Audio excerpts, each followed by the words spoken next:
Bonjour à tous, à toutes. C'est encore une joie d'être avec vous ce matin.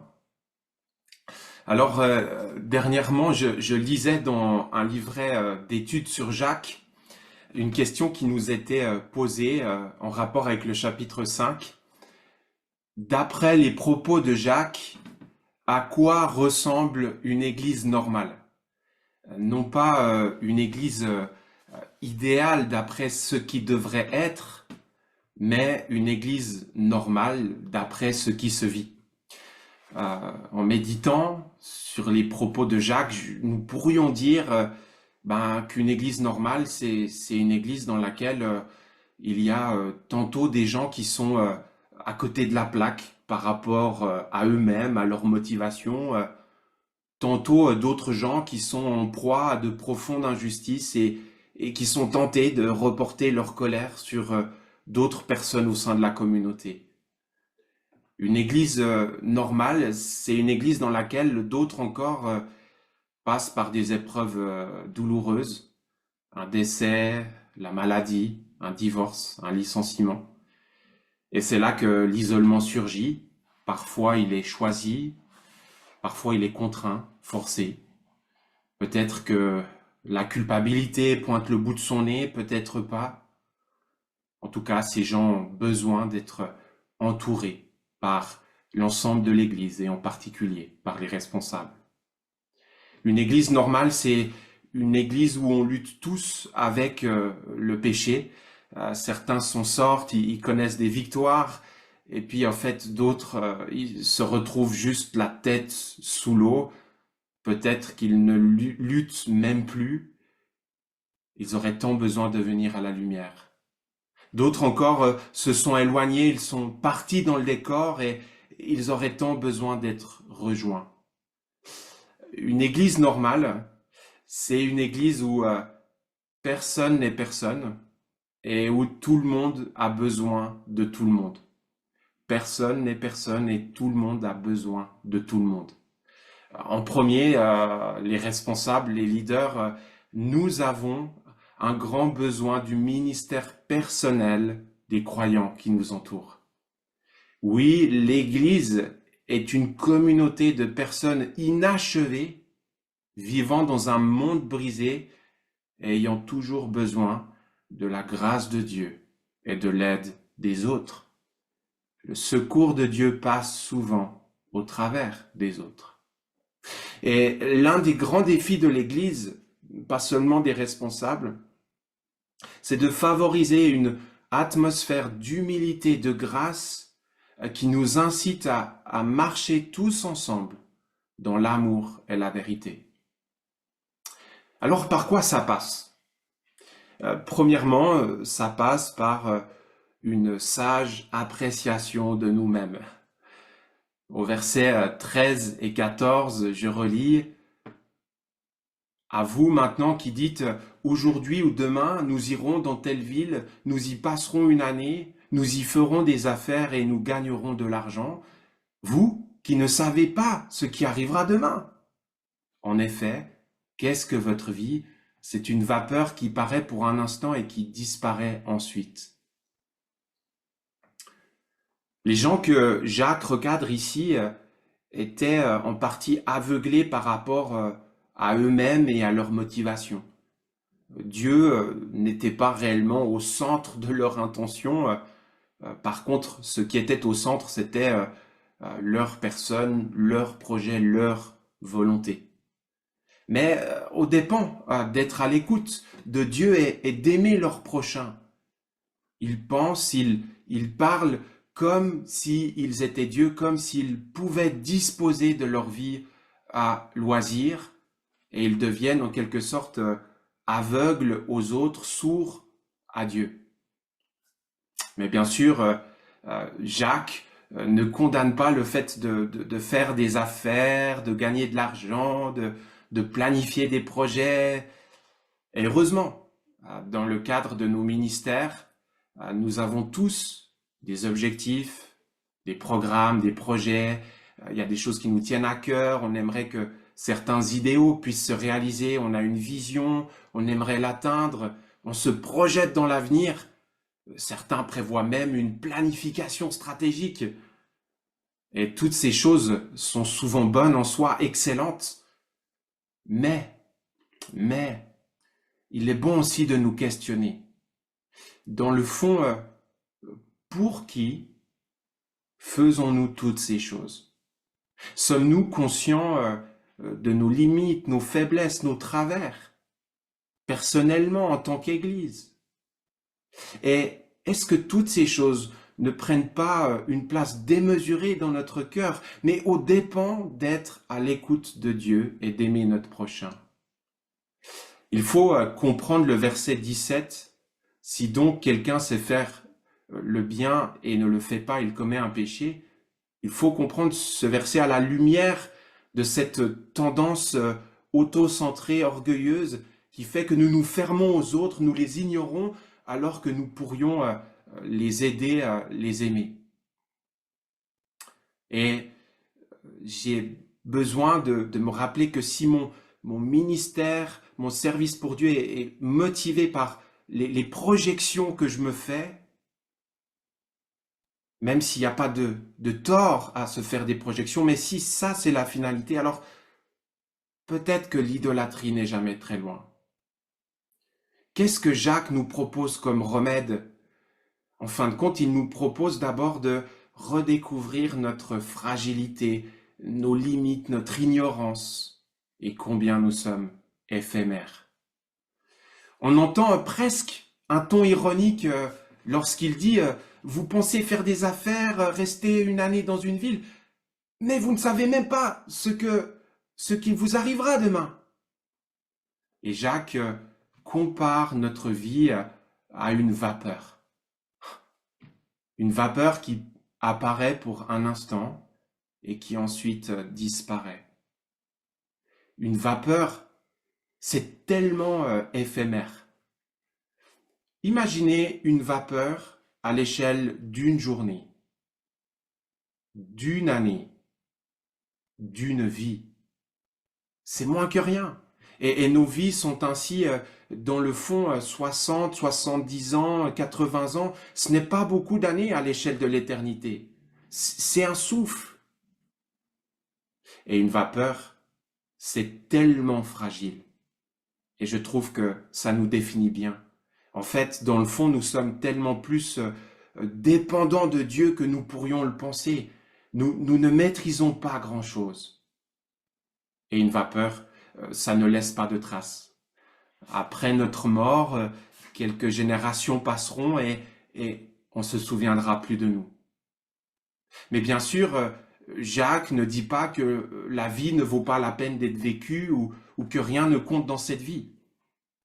Le fait de savoir qu'elle est une vapeur devrait nous amener à vivre chaque jour pour ce qui compte vraiment selon Dieu. En sachant que dans notre monde, absolument rien n'est acquis, rien, sauf ce que Dieu a fait pour nous en Christ. Rien n'est acquis sauf ce que Christ fait en nous et par nous.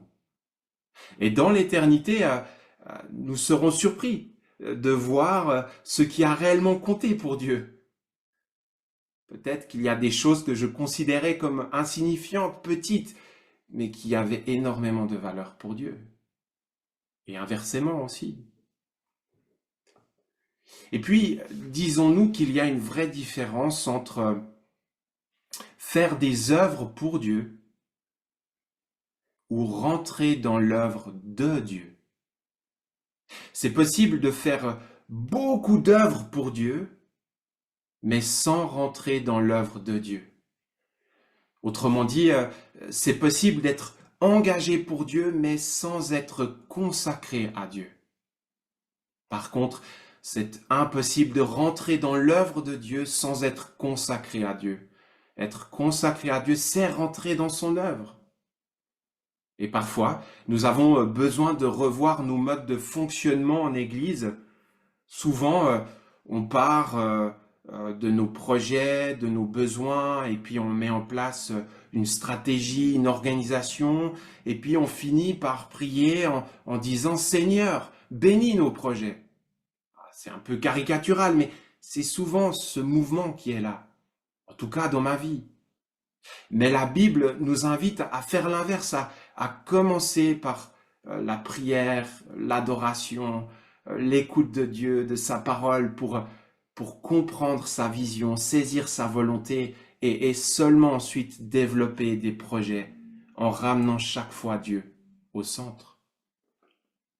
Alors, comment favoriser une atmosphère d'humilité et de grâce par une saine appréciation de nous-mêmes, de nos motivations, et puis par la prière.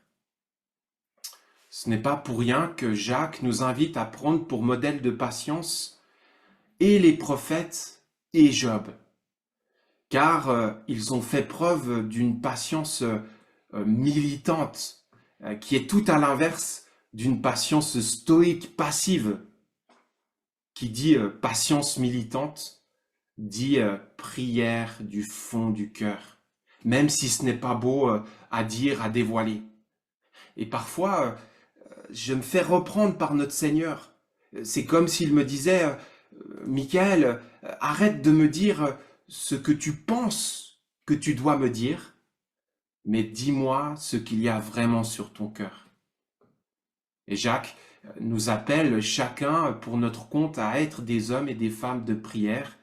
Et c'est particulièrement vrai au verset 13 à 18 où Jacques nous invite à la prière en tout temps, dans les bons comme dans les mauvais jours. Et il nous invite aussi à demander la prière. Alors, peut-être que les versets 14 et 15 peuvent susciter bien des questions en nous. À partir de quand appeler les anciens alors qu'on est malade? Que signifie l'onction d'huile? Est-ce que Dieu guérira forcément le malade en réponse à la prière de la foi? Quel pourrait être le lien entre la maladie et le péché? Y a-t-il systématiquement un lien? Ce matin, je ne vais pas répondre à toutes ces questions, mais je vous propose de vous partager quelques lignes d'un précieux document qui a été fait par le comité théologique du CNEF et qui s'intitule La guérison miraculeuse. Je vous recommande la lecture de ce document. Il se trouve en accès libre sur le site internet du CNEF. Et même pour ceux qui le connaissent déjà, ça fait du bien de le relire. C'est un document qui a été rédigé par des théologiens de différents courants de l'évangélisme français, pentecôtiste, charismatique, évangélique classique, et puis réformé évangélique. Et dans la première partie, ils affirment leurs convictions communes et ils commencent par dire « Être évangélique, c'est croire au miracle mentionné par l'Écriture et au Dieu capable de miracles encore aujourd'hui. » Et ça fait du bien de lire ça dans notre monde sécularisé. Plus loin, ils disent « À l'origine, la maladie et la mort humaine n'appartenaient pas à la création divine, qui est entièrement bonne, mais la maladie et la mort font partie des conséquences de la révolte initiale de l'homme contre son Créateur. Par contre, il est faux d'attribuer systématiquement une maladie particulière à un péché particulier. La maladie est plutôt un des aspects de la condition humaine une fois le péché entré dans le monde. Il arrive cependant que la maladie soit un jugement ou un moyen choisi par Dieu pour nous ramener à lui. Dieu peut aussi la permettre pour nous faire expérimenter d'une manière plus sensible la grâce de son soutien, ou pour nous donner l'occasion d'exprimer une loyauté qui demeure envers et contre tout. Plus loin, ils disent, dans son souci constant du bien de l'humanité, Dieu a permis que l'intelligence humaine développe un savoir-faire médical qui compte parmi les bienfaits de Dieu envers tous les hommes. La recherche médicale, la mise au point de médicaments, l'action hospitalière, etc. sont autant de fruits de la grâce de Dieu qui, malgré le péché, soutient l'être humain et sauvegarde son existence. Et puis il formule aussi des recommandations pratiques en disant dans l'accompagnement des personnes malades, nous chercherons à éviter les deux extrêmes. Premièrement, suggérer qu'une foi véritable conduirait inéluctablement à la guérison. Deuxièmement, l'autre extrême, décourager l'attente d'une intervention de la part du Seigneur. Il convient de rester sobre, se gardant et de la fascination malsaine pour le surnaturel et du refus d'attendre une aide concrète du Seigneur. Une attention particulière est à accorder aux personnes qui n'expérimentent pas de guérison. Nous veillerons à les entourer de notre affection, de nos prières, etc. Voilà quelques lignes de ce document très intéressant et je vous encourage à les lire. Ensuite, on favorise une atmosphère d'humilité et de grâce en venant nous-mêmes à la lumière. Verset 16, je relis dans la traduction du Semeur, « Confessez vos péchés les uns aux autres et priez les uns pour les autres, afin que vous soyez guéris. » Pendant plus d'une dizaine d'années, j'ai été porno-dépendant. Et cela a eu d'énormes conséquences sur beaucoup de choses et aussi sur la manière dont je regardais les femmes. Et lorsque je suis revenu au Seigneur à l'âge de 22 ans, j'ai réintégré une église et j'ai commencé à parler de certaines de mes difficultés, mais très peu, en fin de compte, de ce problème de pornographie. On pourrait dire que je dévoilais juste la pointe de l'iceberg.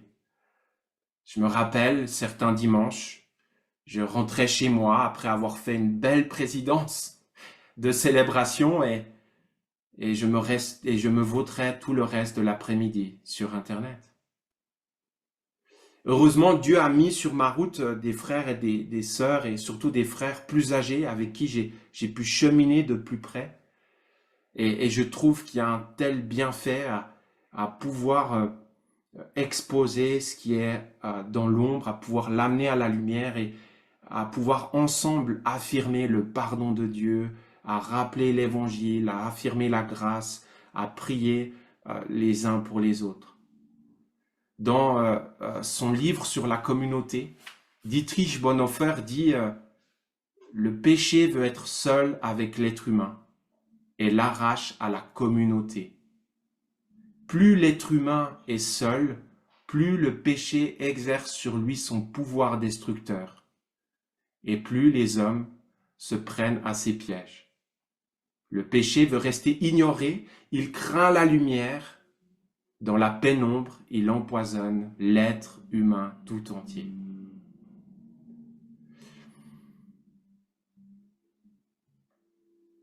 Et j'avoue que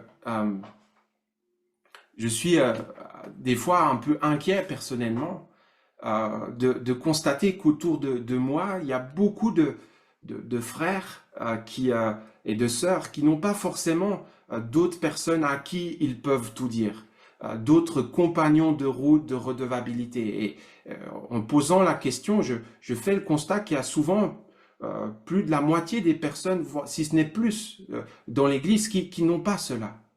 Et ça devrait être aussi un sujet de prière pour nous. Je pense aussi qu'en tant que responsable, on est appelé à vivre une certaine forme de transparence envers nos frères et sœurs, à partager aussi certaines de nos limites, de nos manquements, de nos contradictions, avec simplicité, avec sagesse. Je crois que cela peut vraiment encourager les uns et les autres à venir à la lumière. Enfin, on favorise une atmosphère de grâce et d'humilité en ayant à cœur la restauration des uns et des autres, et en particulier de celles et ceux qui sont partis dans le décor. Versets 19 et 20, Jacques dit « Mes frères et sœurs, si quelqu'un parmi vous s'est égaré loin de la vérité et qu'un autre l'y ramène, sachez que celui qui ramène un pécheur de la voie qu'il s'était égaré sauvera une âme de la mort et couvrira une foule de péchés. » Alors, j'aime bien me dire enfin, vous connaissez certainement l'expression que on ne fait pas boire un âne qui n'a pas soif. Mais j'aime bien me rappeler que le Seigneur aime les ânes qui n'ont pas soif. Et que nous sommes tous, en fait, des ânes qui n'ont pas soif, en quelque sorte. Et le Seigneur persévère avec nous, il nous reprend, il est d'une patience énorme et il nous invite aussi à persévérer avec ceux qui ne sont plus là, qui sont partis dans le décor. Alors, bien sûr, on n'est pas le sauveur, attention à la posture qu'on prend, on n'est pas des sachants, on n'est pas des sauveurs, on ne peut pas produire la repentance dans le cœur des gens, on est appelé à aller à leur rencontre dans un esprit d'humilité, de douceur, de grâce. Et puis, effectivement, des fois, il faut rester à distance, il n'y a que la prière. Et puis, des fois, on peut vouloir justement aller trop vite, vouloir trop vite restaurer une personne, mais des fois, il y a le risque aussi de ne pas du tout y réfléchir, de ne pas du tout prier pour cela.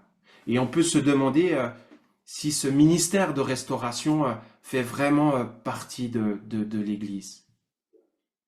Voilà ce que je voulais vous dire ce matin. J'ai de loin pas tout traité, mais c'est la réflexion, les choses que j'ai eues à cœur en méditant ce texte.